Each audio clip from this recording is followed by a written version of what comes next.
Hi, I'm Nick. And I'm Mel. I grew up playing outside. And I grew up doing something meaningful, watching movies and TV. I never had cable, and we finally bought a VCR about the same time DVD players hit the market. Throughout our marriage, Mel has sadly missed many of my pop culture references and movie quotes. So it's time to catch up on all the films I missed. Well, hello there, Chris. Hey, Nick, I'm back. You had me back. You are like a rash that I think I can get rid of, and then it just keeps coming back. Yeah. And it feels so satisfying when I scratch around it. Ooh, I've heard that. Baby powder will take care of that. Will it? Okay. Yeah. That's what I'm told. Okay. Hey, you know what we didn't do last time that I want to do? What did we do? Yeah. I don't think people know who I am. I mean, readers or readers. I'm sorry. I am a writer. You're a newspaper man. Listeners, yes, might not know how we know each other. That's so fair. I wanted to get into that a little bit.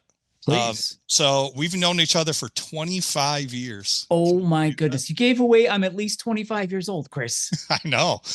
People are who are just listening are picturing you as a young man, I'm sure. But exactly. Yeah. No, 25 years. We this is not our first foray into film together. Sure is not. No, it's not. We did a little something called the Rich Dimmick Horror Project in the O's and early 10s. As I like to call them, the aughts. Yes. The aughts and teens. Yes. Where we watched one movie from every year in film history, close to 100 movies, and they were all horror movies because we were both horror aficionados. I think it's fair enough to say that. I'm happy to be jumping back into the celluloid with you here and watching some more movies. So thank you for having me on the podcast. You are most welcome. I always enjoy chatting with you about film. So thank you for joining us on our journey for Film Life. Yeah, absolutely. Speaking of journeys, yes. You know what we're watching tonight, correct? Yes, I do. Highlander. I believe it's called The Highlander. Oh, well, I'm pretty sure that's how you put a little mustard on it, but that's okay. Do you know anything about this movie? Because I kind of gave you a clue there if you didn't. I'll tell you what I know. Okay. And I'll follow it up with why I haven't seen it yet. Oh my goodness. All right. The doctor is embrace yourself. I'm listening, Chris. Yeah. Yeah. So what I know about it, what I think this movie is about is it's like half like a Scottish kind of swords and sandals kind of movie.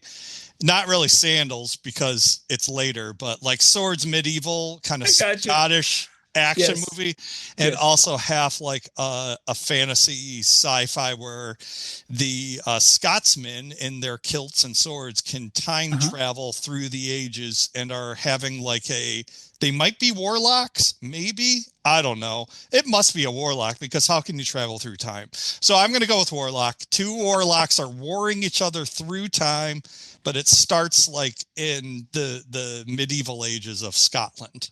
Okay. Wow. And the other thing I know is the catchphrase from this movie. There can be only one. That's sorry. I put some mustard on it. You did. That was spicy mustard. I enjoyed that. Wow. That was so enjoyable for me knowing a lot about this film to listen to. So wow. Time travel. Okay. Time traveling Scotsmen's. They're okay. They're warlocks. Got it. Okay. I think so. No, they gotta be. There's time travel. Sounds completely reasonable. And they also have sandals when they probably shouldn't. That also sounds like a warlock thing. No, that's going too far back. Okay. The swords and sandals epics minus the sandals. Kind of that feel, that jive. Gotcha. I'm more just trolling you, so that's my own enjoyment. All right. Well, what I'm going to say next, you're not going to like. Oh no, so that's fine. You get your hits in here. I need to talk a little bit about fantasy movies. Bring it. First off, is this a fantasy movie? Do you know that? I think it is. I think it's a fantasy / action movie, which again, We watched an action movie last time, and I kind of got into my film leg there. Yeah. So fantasy movies. Okay. So I've avoided fantasy movies for most of my life. I have to start off by saying no offense to anyone who enjoys fantasy. You included. People love it. Millions of people love fantasy. That's totally cool if that's your jive. Okay. I have to preface that because I hate when people, poo-poo on stuff I like. Sure. And well, you like horror. No, but a lot of people don't like horror. Well, yeah. Oh, yeah. Absolutely. Yeah. So, okay. That preface is there. For me personally, I just have never felt like a personal connection when I watch a fantasy movie. And part of the reason is it all just kind of seems a little silly. Like there's like made up things that like have their own language, and they kind of like, there's a lot going on. And it's not a lot that's not grounded in my real life reality. So it's hard for me to have an emotional connection with what's going on the screen with all of the ephemera around the story. We could talk about this topic for an hour at least. So I know. But here's the thing. Okay. So that's why I've never seen Highlander, because not only, at least I told you what I know about it, so maybe I'm wrong. Yes. But not only did I think it was a fantasy movie, I thought it was also like a swords kind of like gladiator, like fighting movie, which I also don't really like. I told you weren't going to like it. No, but I'm speaking from my heart. That is why I have the film lag here. I am so excited for you to watch this movie now, based on everything you just said. Okay. And we're going to have some interesting words about the movie after it. So you're just seeing me like kid in a candy store, Christmas morning. Like, I can't believe you're going in with this much like loaded into the, like, it's going to be really interesting. That's all. I'll leave it at that. I will say, I want to like it. So I'm taking this journey because I know you like fantasy, but I also know you really like this movie. So I like everything, but right. I am interested to hear. I'm interested to experience it with someone who likes it, but then also hear why you like it and kind of get a firsthand perspective on this genre that I have avoided. And I'm open. Like I could be wrong. I Invasion USA was a fun ride. I didn't really expect it was going to be. So I am coming into this with an open heart. I'm checking all my prejudice that I just mentioned at the door, and we'll see where it takes us. But I needed to kind of set the stage of where I'm at. It. No, that makes complete sense. I make sure you take your wizard staff and put that down and take your cloak off and hang that up as well. Yeah. We'll get you a nice glass of mead or maybe a nice long pipe that you can smoke as we watch this. Nice. Wow. I am, again, so excited. Anyway, so what do you, I think I've already got, usually I ask like what you're excited about based on what you know about the time traveling warlocks. Like, is there anything else? Like, you've stated what you think it is. What are you excited about with I'm excited what you know? Yeah. I'm excited to hear what's behind there can be only one. Like why can there be only one? Like, can't we share here? You would think. What is the one? The head warlock? What's going on here? I'm pretty sure. Why can there only be one? Yeah, I'm pretty sure there was like a Doritos or a Frito-Lay's campaign where there was like the last chip in the bag. I don't know if that has anything to do with Highlanders or not, but I'm pretty sure there could be only one last chip. So I don't know. Maybe food has something to do with it. We'll find out, though. I'm pretty sure. You know, they either time travel or they don't age. Something's tickling the back of my head here. Okay. So I'm going to put either or. I don't know, but they are definitely warlocks. That's my guess. Because you need that for either. Sure. All right. And what are you most dreading about this? I assume Well, I don't want to assume. Yes. Because it's a fantasy movie with swords and like, and yeah. I don't know how this is going to go. I can't wait to dig into this whole like a sword equals a fantasy movie in your brain. Like, well, it's fantasy to me because of the either not aging or the time travel element. Okay. I don't think it's. I could be totally wrong. My assumption has been that this is not set in our timeline. It's set in another reality. Okay, but I could be wrong. Maybe I'm wrong. I don't know what that feels like personally. I've never been wrong, but other people I've heard have been. I'll have to talk to Mel about that. Sure, she has a word or two. Maybe one or two. Maybe. Okay, so give me a movie poster, what you imagine a movie poster for this would look like, and a tagline, then we can go check it out. Okay, so movie poster, I'm seeing the head warlock in a kilt, hair flowing down his broad shoulders. Okay. He's holding a sword, and he's about to slash somebody. There's like electricity behind him because he's going through time. Okay. And the tagline is, there can be only one because I'm so selfish. Maybe they just need me time, Chris. Maybe they just need me time. It's selfish. I cannot wait to see what that poster looks like because I'm going to make it. So I'm really excited about that. All right. You ready to go check it out? Yeah, let's watch it. Let's go. From another time comes a man of great power. Talk funny, Nash. Where are you from? Lots of different places. A warrior of incredible strength. You've the devil in you. We've been kinsmen 20 years. Connor MacLeod was my kinsman. I don't know who you are.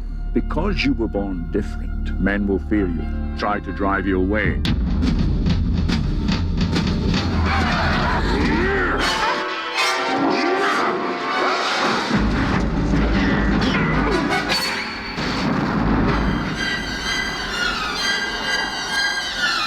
A man uncertain of his future. What you got here, Brenda, is a guy who's been creeping around since at least 1700. It's not possible. And haunted by his past. Wait a minute, Nash. I want some answers. You cannot die, MacLeod. I'm Connor MacLeod of the Clan MacLeod. I was born in 1518 in the village of Glenfinnan on the shores of Loch Shiel. Now I am immortal. A hero who is about to face his greatest challenge. You will always be weaker than I. What can you tell me about a 7-foot lunatic hacking away with a broadsword at 1 o'clock in the morning, New York City, 1985? Not much. For he is not alone. In the end,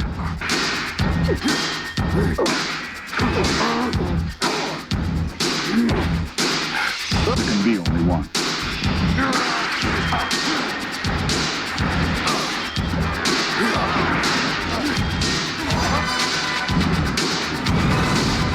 Highlander, there can be only one. Here we are, we're the princes of the universe.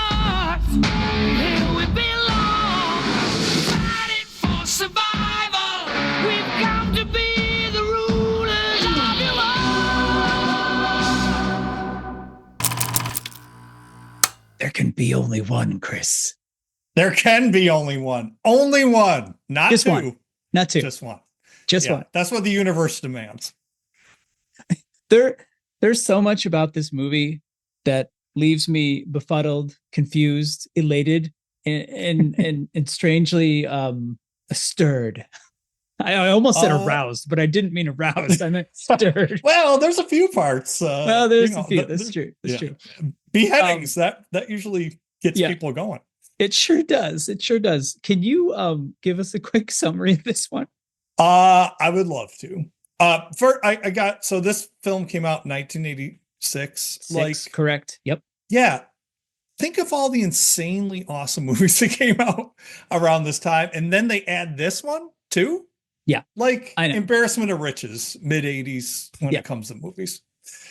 So that actually, yeah. that makes a lot of sense when you think about the budget of this film and how much it made. It was like a $16 million budget, I think, and it made like $6 million because there was just such a deep, there was such a rich playing field, like there was just so much going on. Yeah. I'll summarize, but I think Please. a lot of that has to do with marketing too, which I'll get to. Okay. Okay. And kind of why my impression of the movie was so wrong. Oh, but that's all based on the marketing. Like I was exposed to that, but not the film. So anyway, the film. Let's talk about that first. Please, yes. It's a wild one. It is a wild. Let's buckle in. So the film, I feel like the internet summarized it in one line really good. So I'm going to start with that by stealing it, and then it'll be from my heart. But it says because it's kind of hard to summarize this movie without telling the whole story. Okay. And we don't have time. So the film chronicles the climax, Nick, of an age-old war between immortal warriors depicted through interwoven past and present day storylines. So that is complicated. Wow. That's how I would describe my life personally, but just me. Just having flashbacks and flash forwards. Mm-hmm. So the movie, it follows a guy named Connor MacLeod, a Scotsman. I always think Connor MacLeod. But MacLeod. Yeah, that's better. He's from the 1500s, and the movie starts with him going into battle with a rival clan in Scotland. There's nothing else. Yeah. Literally, I think. Literally, yeah. They seem to do it a lot. Yeah. And that rival clan is aided by this movie's big bad called the Kurgan, who is also an immortal warrior. Good for him. That helps him out in battle. Sure does. So the Kurgan, he gets into it with Connor, fatally wounds him, and Connor's on his deathbed, but makes a miraculous recovery, and all of his friends and family. They don't say, hey, good, our friend didn't die. They call him a witch and banish him to the Highlands. This is where it becomes the water boy. Everyone just keeps going, you're the devil. Like, and they put him like in stocks and punch him in the stomach and stuff. Throw things at him. Yeah. So he goes to the Highlands, and he meets a girl, and he starts to settle down. And eventually he's found by the one and only Sean Connery, who plays Juan Ramirez. And Juan has some news for Connor. Connor's immortal. That's why he survived his little stabby stab from Kurgan. Big surprise. And he's immortal just like Sean Connery. So Sean Connery tells him he's been around for 3,000 years. He teaches Connors the way of being an immortal warrior, kind of like, tells him the rules of the game. It's a lot like driver's training, from what I could tell. It was a lot like driver's training. How so? You have someone who's older than you barking orders at you, telling you when to turn, and letting you know when it's okay to go and not go, and what all the different signs mean. So I can see that. I was thinking it was more like Rocky IV, where Rocky trains with Apollo. No, he's dead by that point. The Russian kills Apollo, and then Rocky goes with his manager to the woods, essentially. Oh, they train in the beginning of the movie. That's what I'm thinking. Yeah. Anyway. So he gets all kind of like warriored up with the help of Sean Connery, but not just that. Sean Connery tells him the rules of being immortal.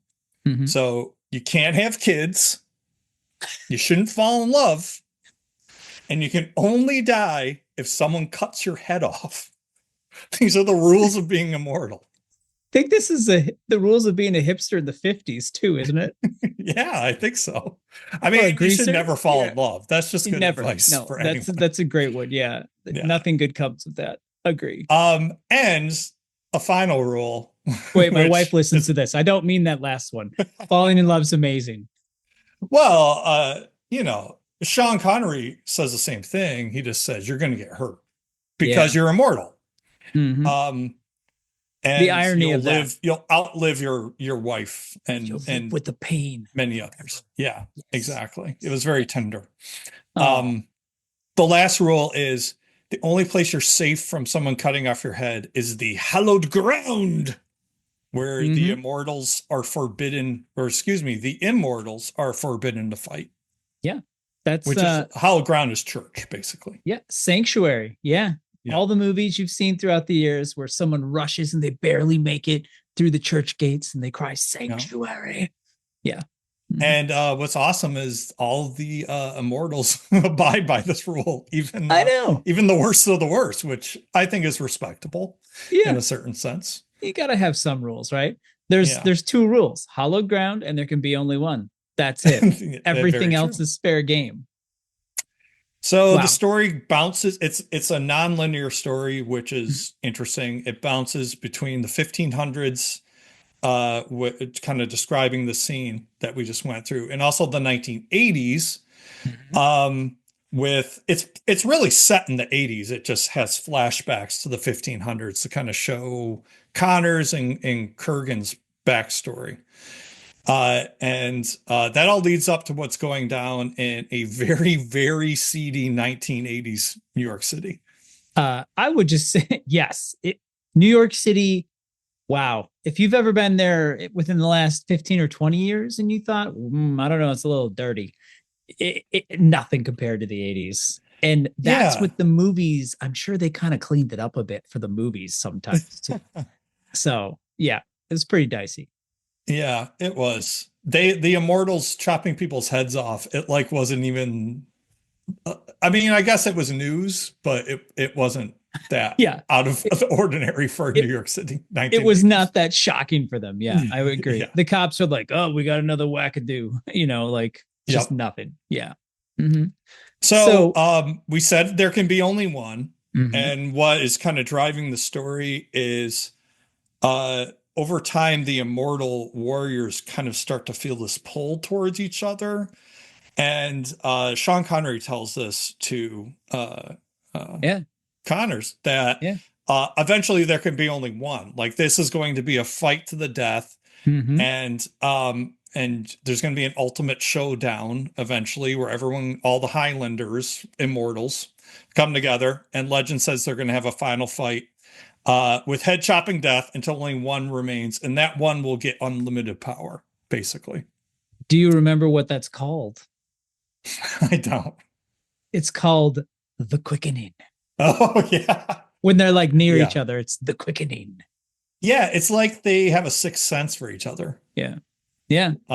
Which is cool. So, flipping back to the 1500s, we see Kurgan and Sean Connery fight, kind of like this battle spans thousands of years between these people. It's just in the 1980s is when it kind of comes to a head. No pun intended. But Kurgan and Sean Connery fight in the 1500s, and Sean Connery nearly beheads Kurgan, but 'tis only a stretch, apparently. He just grazes his neck, which later in the 80s he uses safety pins to pin his neck together. It's so sick. And also quite awesome. I really wanted to see Kurgan bump into Arnold Schwarzenegger's The Terminator, because that's also gritty 80s, and there's a lot of things like the clothespins moments in The Terminator with Schwarzenegger. Definitely. I thought that'd be a cool matchup. That'd be a great crossover movie. Yeah, Terminators around the same time. Yeah, Terminators versus Highlanders. That'd be cool. There you go. Yeah, they should make that. There apparently there's more Highlanders, so there definitely are. This movie really takes me back to when we did our blog about horror movies, and we just stumbled upon a movie called Phantasm. Yeah. And then we realized they made 7 of them or something. Yeah. So we were just the compulsion to finish them. It was stronger with you, but I'm a team player, Chris. So I appreciate it. I just kept going. And Highlander series kind of feels like that because it not only has many movies, but there's a TV show too. Okay. With multiple seasons. So Phantasm, the reason I wanted to keep watching it is because I wanted to know like what is going on. They never like said like who the tall man was, why all this was happening. Yeah. And kind of ironically, Highlander does the same thing. That's like, what I'm talking about. Yeah. It's the same thing. You're like, why is this happening? Why are they born immortal? When am I going to get answers? Why are they chopping each other's heads off? Like, why does that kill them over everything else? Yeah. If you throw them, right. You know, yeah. I mean, you could throw them in lava. You could launch them into the sun. Why does it have to be the head? Exactly. And yeah, I know. Why does it have to be the head? Because that's cool, I guess. Yeah. Like 80s movies, especially 80s action movies. And that's what I know it's a fantasy movie, but I feel like it's really like, is it, Chris? It's an action movie wearing a fantasy premise. Yeah. I mean, the premise is fantasy. Yeah. IMDb is calling it dark fantasy, fantasy epic, supernatural fantasy. I would call this feels more like science fiction to me than fantasy, but I don't know. I could also be, I've seen more than one of these. There can be more than one. And that might be where I'm just convoluting things because the stories get a little crazier as it goes. Anyway, I digress. Yeah, it's like they took the fantasy premise of Immortals, sword fighting in the 1500s in Scotland, and like the quickening, and which is kind of like the Force. If you think about it hard. I was thinking, and sure. Swords, and and that's just they took that and then they just overlaid it on really a solid action movie. It's really an action movie. Yeah. So I kind of I feel like my whole setup where I was like being skittish about fantasy. I don't think we can have that conversation here. I don't think this is truly a fantasy movie. I think it's an action film kind of masquerading in fantasy's clothing. So our head chopping showdown over fantasy film, I think, has to be delayed. I feel like I need to have words with IMDb because they're calling this a fantasy. And I'm like, this is not a fantasy. That's one of the things I actually like about doing this podcast. Like Melissa's the same thing will happen. She'll have these perceptions about what a movie is. And then I'll show them to her. And she's like, that is nothing like I thought it was going to be. And based on either the way people talk about it or the trailer or anything else, however else you get it into your brain, that what the movie's about. And it's the great part about movies is the journey they take you on sometimes, they're just unexpected and can surprise you. So movies like this, I think it's hard to capture in a trailer. I mean, I have to guarantee, I probably think that's why it didn't do so well to your point. Like it's hard to summarize this in 2 minutes or a minute, 30 seconds, whatever your trailer is. Like it's wide reaching. And weird. It's a weird movie in the best way. Like I loved it. I thought it was awesome, but it's hard to describe. Even like here talking through it, it jumps around a lot and there's a lot going on. It's hard to summarize. Sure. And at this point too, like Sean Connery hadn't been James Bond for, well over a decade or so, more probably, but he's still James Bond. So when you think about you see his name on a poster or you see his name and then the commercial and he's probably, you just don't see him in it much. And he's a very small part. So it's got to be like, just for the audience at the time. Yeah. Well, just to close out the plot. So the movie basically follows Connor and several other Highlanders as they battle in the 80s. And then it comes to an ultimate showdown between Krugen and Connor to see who will be the only one ultimate Highlander. And there's lots of cool sword gadgets in it. The swords are almost a character in this movie, like the way they talk about them. It's a lot like, actually, to bring it back to the Force, it's a lot like Star Wars but it's like Star Wars before Star Wars. Star Wars. I said that. Follow me, right? So like when Star Wars came out in 77, there were lightsabers, like, ooh, light swords, whatever. And then Empire came out, again, a little bit of fighting, and then Return of the Jedi, right? There was never any like big lore about lightsabers and how they're made and how it's like part of your training and all these other things, right? Like when you look at the later Star Wars movies and TV shows, like the lightsaber's like this thing, like it's your lifeline and it's this thing that's a part of your being almost. And you go on a spirit quest to make it. None of that existed when this movie was made, but like the way they talk about swords in this movie are very much intrinsically tied to like their life, because it's literally keeping them alive. And there's lore behind their swords. Like Connor McLeod, he has the sword that Ramirez had, and it was like this thing that was, she said it was like having an airplane, like a World War II 740. It'd be like finding out the Wright brothers flew a 747 100 years before Kitty Hawk, basically. Yeah, that was I like that line a lot. That was cool.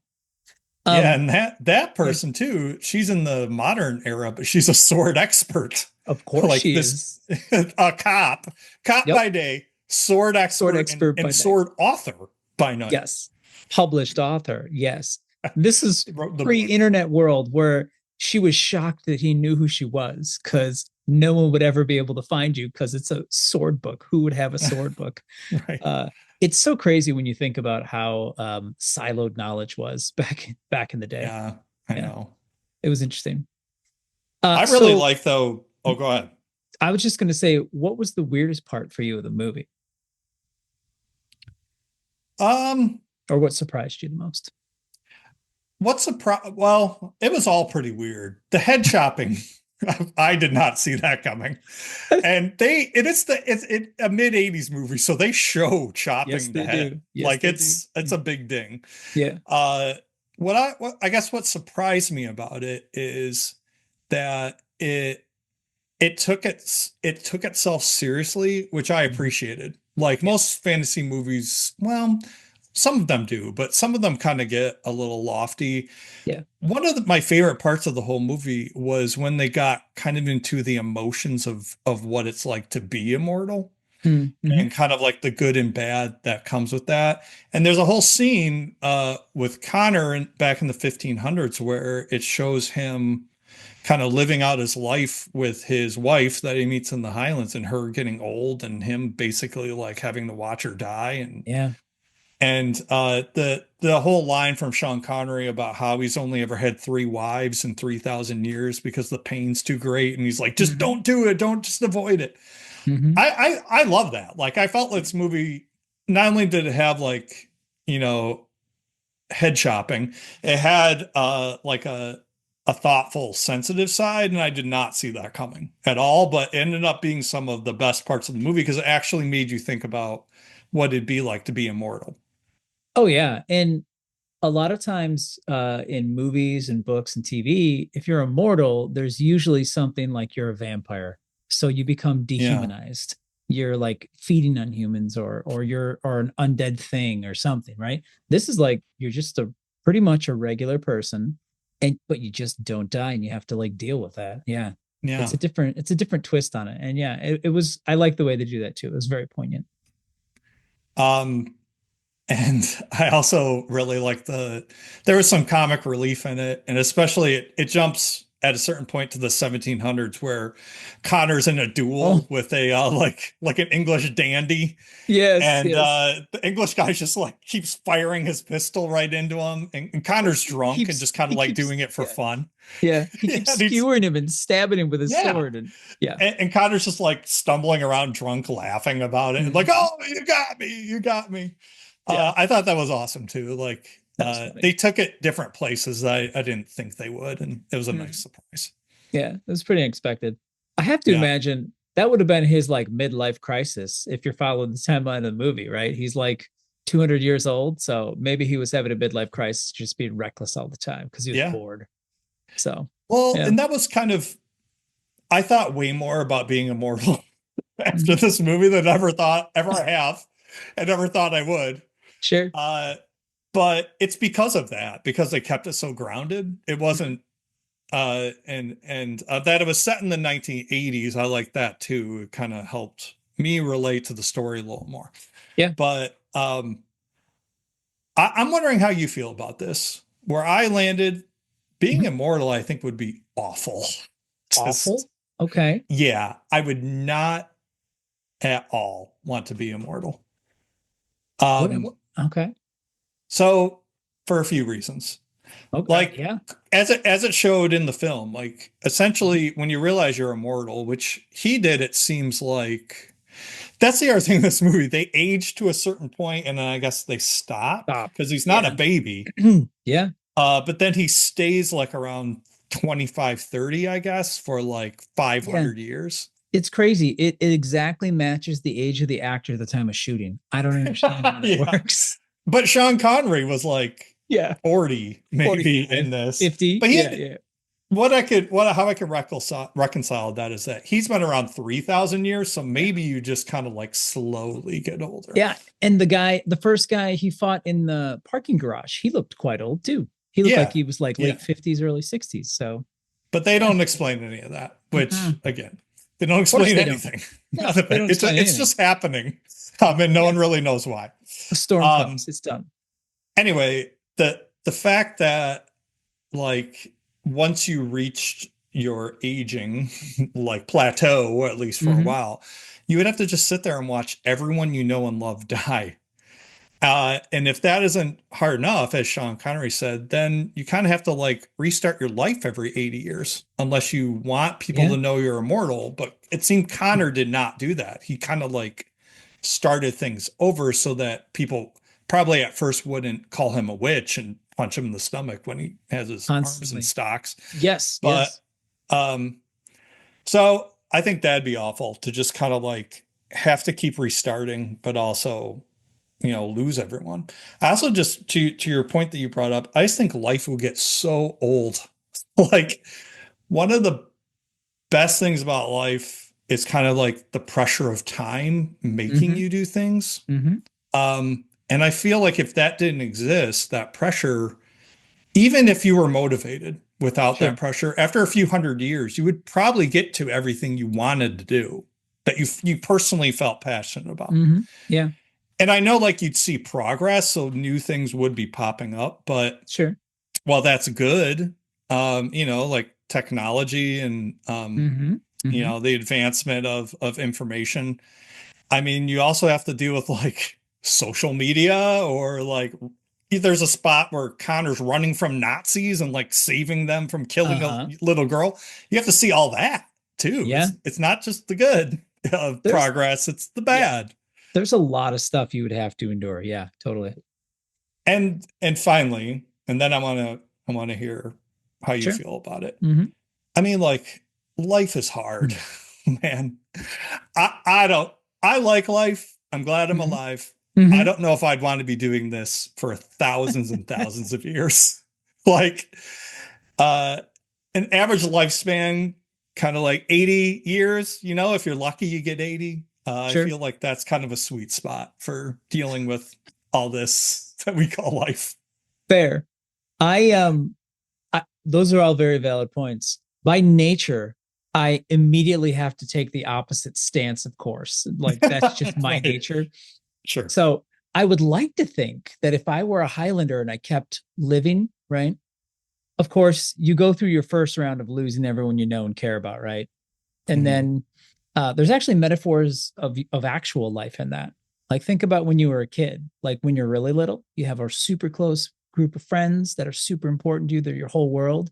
And then they fall away. They metaphorically die. Then you never see them again, So I think there's a metaphor in there, first off. But I would like to think that I would be able to optimize things to make it so life was less of a chore. This is just me being, contrary, though. It'd probably be a super big pain. But I would like to think you would get good at it. Like Sean Connery seemed pretty together. He seemed like he had things going. Yeah. He was in like a king's court.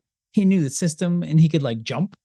I don't feel like Connor McLeod, he probably didn't do quite as well. Like he seemed to be very mopey and very sad, like he was like emo about everything. Right. So maybe it's your he disposition. also, well, that's true. That's a metaphor for life. Exactly. I mean, even the 80 or whatever years you get, you can spend it moping or you can spend it embracing it. Yeah. Well, so, and okay, I'd so give it I would give it a go. You're down being okay. You give it a shot. I mean, if it just happened to me, sure. I don't think I would choose it, but if it happened to me, I'd try to find a way to deal with it, I guess is my takeaway. Gotcha. Whole nother deal though. If you had to pick though, that'd be a hard choice. Yeah, true. Mm-hmm. I would definitely not pick it, but it sounds like it'd be a hard choice for you. Yeah. Speaking of like getting it together. Yeah. Why are all the Highlanders filthy rich? That is a big question I had while watching this, because they all are. Even Krugen, who's like insane. They flash around wads of money. Yeah.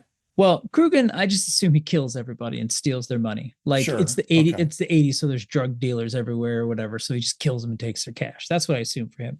But for Connor, he's working the whole like antiques angle, and I think they tried to seed that to be like, this is why he's rich, because the place he was in and the car he was driving, insanely expensive, like insane.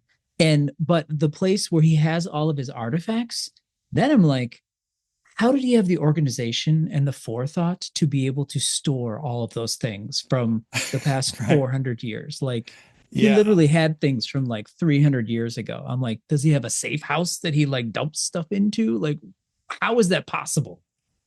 The movie does imply that he's rich from his antiques that he kept with him his whole life. Yes. But even if that's the thing though, like, even though you're immortal, you are not a time travel and you can't see the future.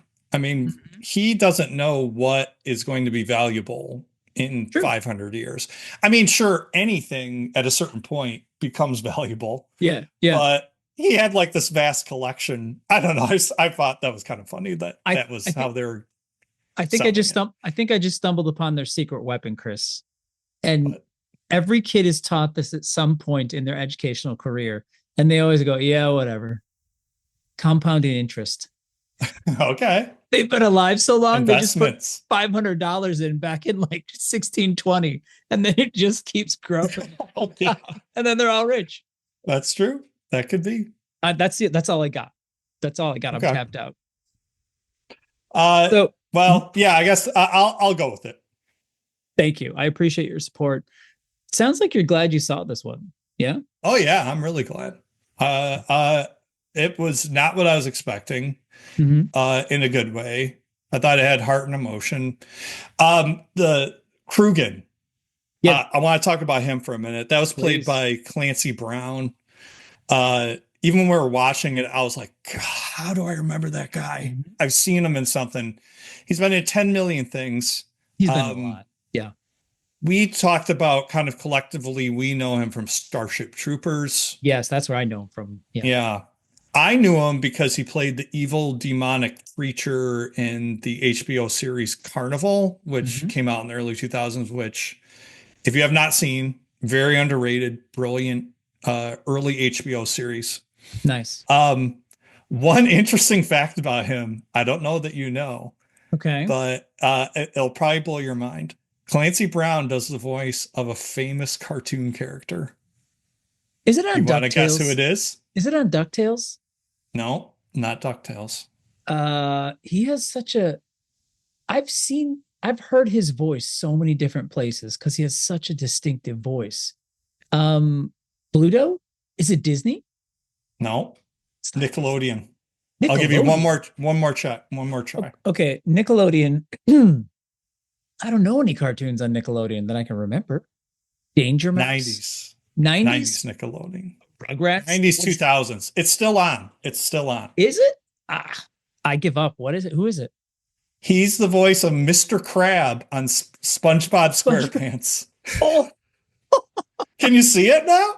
Yeah, I can. As soon as I learned that, I was like, oh, that's amazing. I can totally see him being Mr. Crab. Yeah, totally. His wow. Yeah, no, I hear it now. I think I've seen 2 episodes of SpongeBob SquarePants in my life. Oh, okay. But I have seen the crab in memes and things like that. So yeah, he's the boss and he's crabby. Nice. Hence being a crab. He owns Krabby Patties where SpongeBob that's where works. SpongeBob works, right? Yep. So Yep. I wonder if that's why he got this job, because this Krugen is like the ultimate crabby guy. He is pretty crabby. Yeah. And yeah, like he was probably Connor was fine, but I think Krugen was like the highlight of this movie. I especially love the scene of him driving in the car down the streets of New York with Connor's lady friend. Yeah. And he's just flooring it, going the wrong way in traffic. His head's all shaved, all nuts, because the cops are looking for him. So I guess that's his disguise. And he's just completely unhinged. I love that because like we said, he's probably bored and just like looking for something fun to do. Yeah, that's probably the only thing he finds amusing at this point. Yeah, you got to get your kicks somehow. But my favorite scene is when they go into the church and Krugen's in there with McLeod, with Connor McLeod, and it's hollow ground, so he can't touch him, but he's just being like the ultimate ass. Yeah. He is like doing like obscene gestures to nuns. He's licking priests. He's being so insane. He's really just pushing like it. so messed up, man. Yeah. He goes far. The thing that's weird to think about with his character is like, how old was he? Because he was like nutso in the 1500s when Connor McLeod first meets him. He was crazy back then. And then you go another 400 or 500 years in the future and he's still the same, if not a little more. So like, where did he start? Like, why was he so powerful? Why was everyone scared of him? Like, you'd think, I don't know. Anyway. Yeah. Well, and what all that and the whole movie, it just seems to me that like, and with Invasion USA, it seems like all these 80s action movies were written by 10-year-old boys. And it's amazing because it like speaks to my inner 10-year-old. It's like some 10-year-old boy was like, so like, wouldn't it be awesome if the only way you can kill a Highlander is you cut his head off with a sword and then his soul flies out and it like shatters car windows and junk. And then like other Highlanders absorb his soul. And when he's doing that, he shakes all crazy. Yeah. And he raises off the ground. Yeah. Yeah. Like it does kind of sound like that. You're right. I love it because it speaks to my inner 10-year-old. And when I'm watching when I was watching this and that, I'm like, you know, this is nuts, but it's fun. It's a fun movie. I can't remember if I told you this or not, but this was one of the like pre-podcast movies. Like I showed this movie to Mel because I was like, man, she hasn't seen this movie. And I showed it to her and she saw it and she really liked it too. And I was like, oh, I should just show her movies she hasn't seen. And then that's interesting. where the podcast came from. So yeah. So when was the first time you saw this? Was it in the 80s or was it later? Me? I want to say I saw it. It's hard to tell. I have a lot of what are called TBS movie viewings. You remember how TBS had everything running in like the early 90s, late 80s? So it's like a blurry wash for me. It could have been the late 80s, TV movie-esque, or it could have been the 90s. Somewhere in there, there's a foggy, that decade, like late 80s to late 90s is like kind of foggy for this stuff for me. Okay. But somewhere in that realm. And then I remember seeing, pretty sure it was Highlander 2 and 3 in theaters. Saw them in theaters. And oh my goodness, not telling you anymore in case we watch them later, but hold on to your butts, I guess would be my thought for that.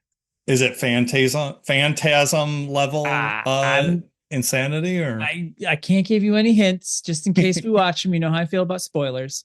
Right. Speaking of spoilers, are you ready to see our movie posters? I'm ready. Okay. All right. So go ahead and take a look at you remember what you said for your poster, right? How you described it? Yeah.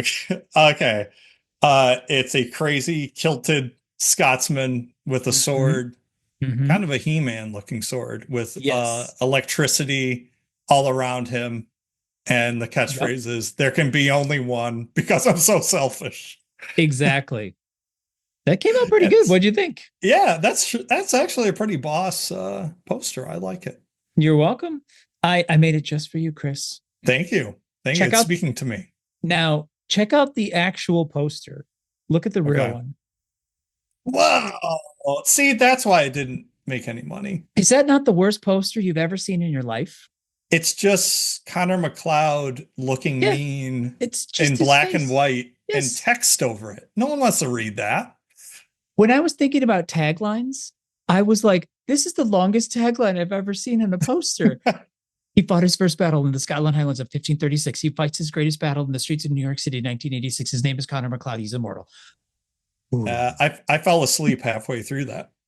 Oh, and it's just a poster. Yeah. That's off. Again, the marketing, because that was my impression was, I didn't know all that, but my impression was this was like a 1500 set story and that they could time travel and jump around, but it was mainly like a swordsman kind of like battle fantasy story.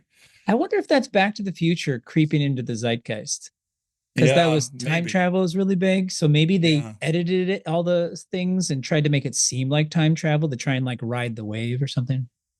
That's probably, honestly, that's one of the worst movie posters I've ever seen. I was shocked when I saw awful. It. Like, it is horrible. I don't know how anyone was like, yup, that's what we're going with.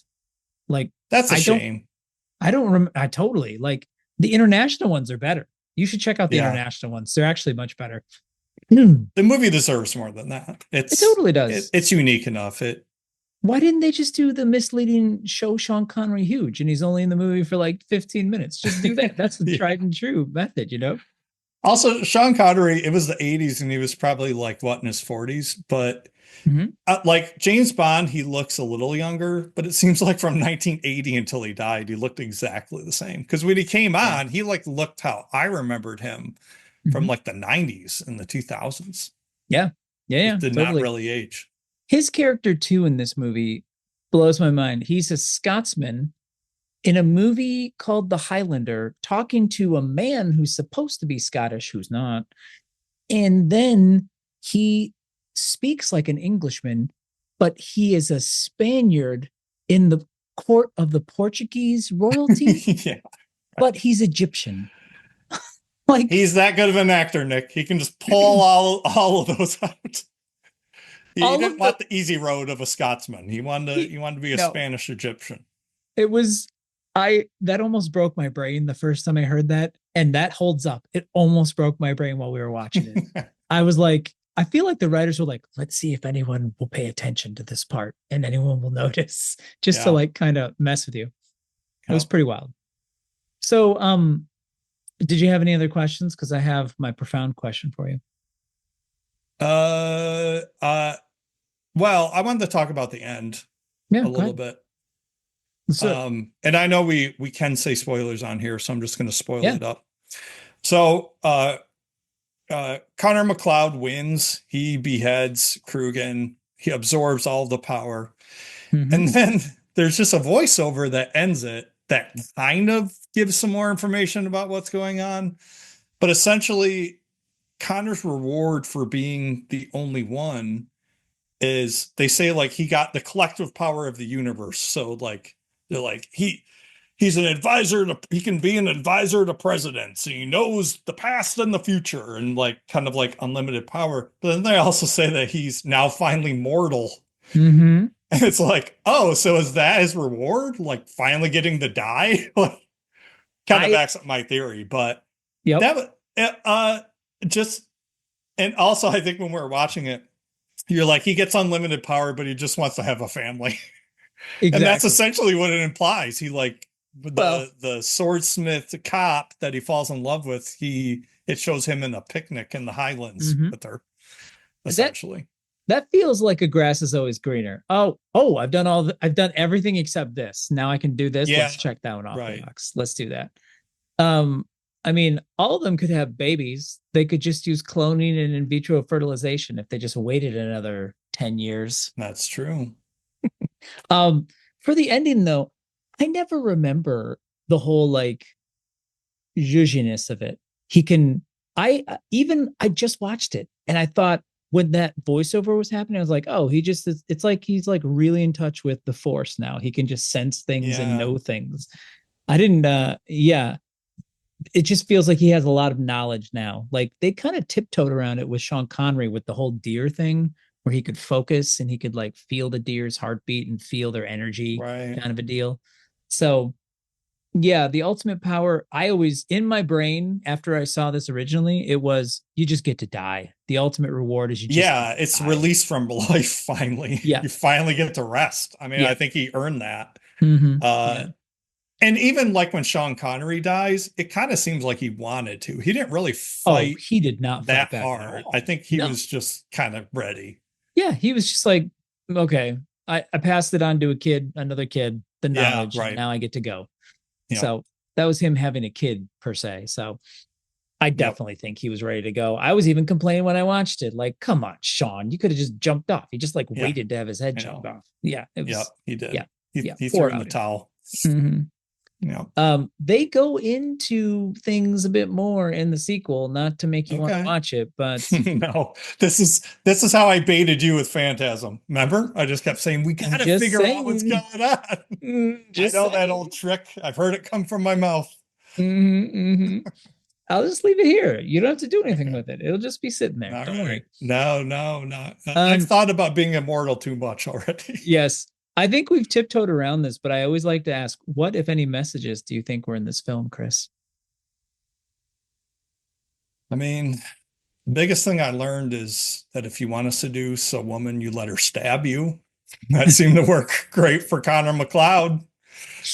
Fair. Actually, there's a lot of movies where couples get together because the woman accidentally hurt the man. She accidentally shot him, or she actually stabbed him, whatever. So Back to the Future.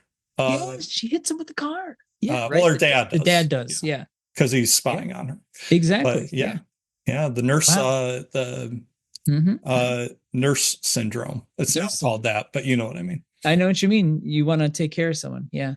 Wow. I think the message of this film is, you got to have Queen as the soundtrack in a movie. Ooh, yes, we have to talk. That was awesome. Yeah, that was a big surprise too. It was original songs too. Original songs. Yeah. If you look at like they did like music videos and everything. Like if you go on YouTube and look up Queen Highlander, there's tons of stuff. And even on Queen, did you have Queen's Greatest Hits? Like it was a huge CD. Yeah. On disc 2, they have the Highlander song. Like, oh, really? You've heard it before. Yeah. Totally. I'm sure I have. Born to be kings, we are the princes of the universe. Yeah. So anyway. My dad was a huge Queen fan. He had all the records, and I'd listen to him as a kid. Well, yeah. I hope your dad saw the Highlander at some point, because he would have been queening it up with that. Yeah. Honestly, though, my main takeaway is you should appreciate life because you're not immortal. And even if you had all the time in the world, it's still not enough, it seems. So I think you need to make the most of the time you have. So that's what I took away from the movie. Get good time management skills. Gotcha. Yeah. Gotcha. Time management. But also appreciating life. Project and time management is part of it. Yeah. I think the big takeaway, seriously, though, from this one is compounding interest. Do it. Yeah. And hoarding. Hoarding young. Hoarding and give all that garbage to your kids. Yes. Because it's going to be worth something in like 500 years. Yes. So just start packing houses full of crap. That's the American way. Yes. Yeah. And tell your kids it's for their future.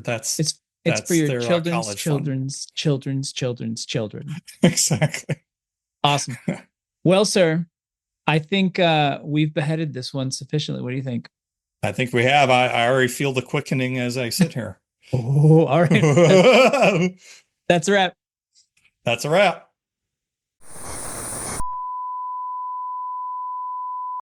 Tell us what you think of this film in the comments, and don't forget to like and subscribe for more.